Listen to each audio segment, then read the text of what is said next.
టేస్టీగా హెల్తీగా ఏదైనా తాగాలనిపిస్తుందా? అయితే ఇది ట్రై చేయండి.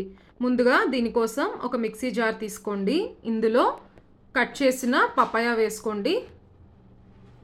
తర్వాత 2 స్పూన్స్ షుగర్స్ వేసుకోండి. ఆ తర్వాత నానబెట్టిన బాదం వేసుకోండి.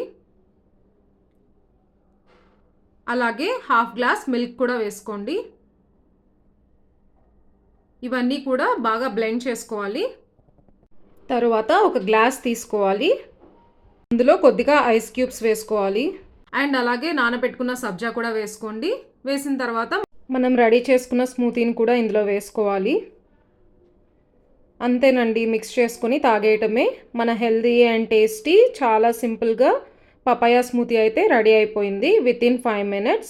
అండ్ దీనికోసం గార్నిషింగ్కి కొద్దిగా పపాయా వేసుకోండి, కట్ చేసిన పపాయా. అలాగే సన్నగా కట్ చేసుకున్న బాదం కూడా వేసుకోండి. గార్నిషింగ్కి చాలా బాగుంటుంది చూడటానికి.